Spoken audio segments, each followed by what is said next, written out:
Assalamualaikum baraya patepang deui sareng sim kuring dina vlog anu ka-11. Kumaha baraya sarehat, lahir batin rejeki lancar sareng barokah. Tah kaleresan sim kuring nuju nyandak tai domba kanggo fermentasi pupuk bonteng sareng cabe. Diangge pupuk anu sanes ge langkung sae. Kumargi sim kuring mah acan kapeser pupuk organik mah da awis. Jadi we sim kuring mah pupukna saala kadarna nu aya di lembur. Sim kuring ge sami hoyong kawas batur ngangge pupuk tinggal pake henteu ribet kawas sim kuring. Tapi sim kuring mah resep ngamangpaatkeun tai domba. Soalna sim kuring sok asa lebar ningalna pami dipariceunan kasolokan. Jadi sim kuring dimangpaatkeun. Yos lah cek batur bau ge da emang bau anu seungit mah minyak wangi. Hehehe. Singkat carita atos kenging 3 karung. Ayeuna sim kuring bade dibeungkeut heula karungna kumargi bade dicandak ka kebon bade difermentasi teh.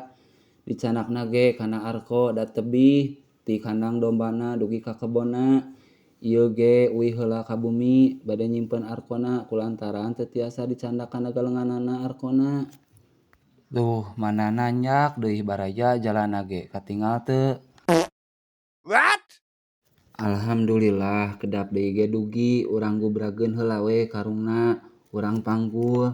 Samemeh dipanggul urang bungkus heula ku plastik kumargi ngucur kana awakna. Pami teu dibungkus mah. Yak baraya urang panggul ayeuna mah ieu teh bari beurat abong baseuh keneh tai dombana. Tapi teu saberat beban kahirupan baraya.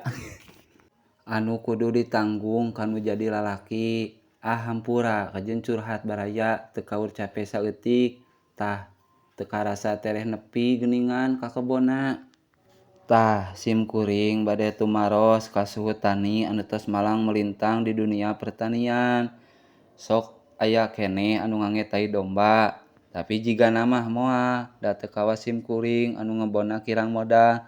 Tapi mudah-mudahan mah sim kuring ge kapayuna tiasa kawas batur. Tah ayeuna mah urang lebetkeun heula kana tong anu ku sim kuring tos disiapkeun. Tapi sanes tai domba wae da lebetna ge aya daun kalikiria, aya daun kirinyuh sareng gebog cau. Urang jejel heula ku sampean sangkan ameh padet kumargi bade ditutup ku plastik ameh teu aya hawa kaluar. Dugi ka dieu heula nya hapunten rada ngawagel videona. Insyaallah patepang deui sareng sim kuring dina video anu salanjutna.